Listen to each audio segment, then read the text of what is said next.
ఈ మధ్య చాలామంది క్యాండిడేట్స్ నాకు ఫోన్ చేసి, సార్ కాల్స్ రావట్లేదు, ఏం చేయాలా, ఏమైనా మెకానిజం ఉందా, ఏదైనా మేమేమన్నా తప్పు చేసామా, ఎందుకు కాల్స్ రావట్లేదు ఎస్సీఎంలో విపరీతమైన ఓపెనింగ్స్ ఉన్నాయి, కాల్స్ ఎందుకు రావట్లేదు. కొంతమందికి ఏమో సేమ్ అదే ప్రొఫైల్ ఉంటుంది, కాల్స్ ఏమో విపరీతంగా వస్తూ ఉంటాయి. ఏంది పెట్టిన కంపెనీ ఏమన్నా కూడా పెద్ద కంపెనీ కాదని రాలేదా, లేదంటే నీ ప్రొఫైల్ ఏమన్నా కూడా బ్యూటిఫుల్గా లేదని రావట్లేదా, లేదంటే మనం నచ్చలేదా వాళ్ళకి, ఏంటి ఏ రీజన్స్ ఉంటాయి. మనం ఏం చేస్తామంటే నౌకరీలో అప్డేట్ చేస్తాం, లింక్డ్ఇన్లో అప్డేట్ చేసేసుకుంటాం, గమ్మున కూర్చుంటాం, ఎవరైనా వచ్చి సెలెక్ట్ చేసుకొని నా ప్రొఫైల్ని పిక్ చేసుకుంటారని. ఫస్ట్ థింగ్ ఏంటంటే, మీరు నౌకరీలో అప్డేట్ చేస్తానట్లే వెంటనే ఎక్కడెక్కడ జాబ్స్ ఉన్నాయో అన్ని దానిలకి కూడా అప్లై చేయండి. అప్లై చేయడం కూడా ఫస్ట్ మీరు ఏం చేస్తారు, ఒక జాబ్ వచ్చింది Oracle Fusion supply chain management functional consultant requirement అని, అక్కడ జాబ్ డిస్క్రిప్షన్ ఉంటుంది. ఏంటి జాబ్ డిస్క్రిప్షన్, ప్రొక్యూర్మెంట్ మీద ఎక్స్క్లూజివ్గా కావాలి మాకు, సోర్సింగ్, ఆర్ఎఫ్క్యూ, ఆర్ఎస్ఎస్పి వీటి మీద ఎక్స్క్లూజివ్గా కావాలి క్యాండిడేట్ అని ఉంటారు.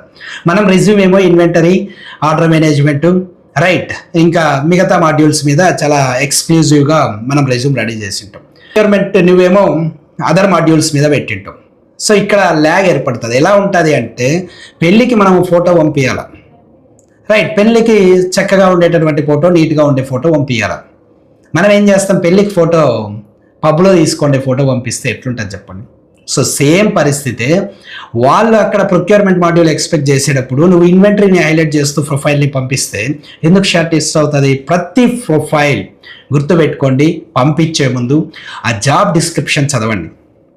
వాళ్ళు జాబ్ డిస్క్రిప్షన్ ప్రొక్యూర్మెంట్ అనుకుంటే వెంటనే ఒక 5 minutesలో ఇప్పుడున్నటువంటి కొన్ని రైట్ ఏఐ టూల్స్ని వాడి 5 minutesలో మనం ఆ జాబ్ డిస్క్రిప్షన్ని కాపీ చేసి మన రెజ్యూమ్ని మనం ఇచ్చామంటే అటాచ్మెంట్ కింద ఆటోమేటిక్గా ఏఐ టూల్స్ నీ రెజ్యూమ్ని 5 minutesలో డెవలప్ చేస్తాయి. ఆ రెజ్యూమ్ని నువ్వు అటాచ్ చేయి. కాల్స్ ఎందుకు రావు, పొద్దున్నే పరిగెత్తుకుంటూ వస్తాయి కాల్స్. రెజ్యూమ్ని కూడా రెగ్యులర్గా 3 daysకి ఒకసారి 4 daysకి ఒకసారి మారుస్తూనే ఉండండి, అప్డేట్ చేస్తూనే ఉండండి, రిఫ్రెష్ చేస్తూనే ఉండండి. దానివల్ల ఏమవుతుందంటే రిక్రూటర్స్కి as you are be actively looking on this అనేది అర్థమవుతుంది. మనం పెట్టేసి నౌకరీలో అప్డేట్ చేసేసి ఒక నెల అయినా కూడా దాన్ని ఇంక పట్టించుకో. So this is not a good method. So please follow that. Okay, ఒక 4 resumes రెడీ చేసి పెట్టుకోండి. ఒకటి కంప్లీట్ ఇన్వెంటరీ, ఒకటి కంప్లీట్ ప్రొక్యూర్మెంట్, ఒకటి complete costing, costing, order management, right, ఒకటి కామన్ ప్రొఫైల్, అన్ని మాడ్యూల్స్ ఎక్స్పెక్టేషన్స్ ఉన్నటువంటి కామన్ ప్రొఫైల్ ఒకటి. ఏ జాబ్ డిస్క్రిప్షన్లో ఏవైతే ఎక్కువ ఉంటాయో వర్డింగ్స్, ఆ ఎక్స్పెక్టేషన్కి సంబంధించినటువంటి ఆ ప్రొఫైల్ని ఆ జాబ్ ప్రొఫైల్కి ప్రాసెస్ చేసుకోండి. Then you will be getting a more calls.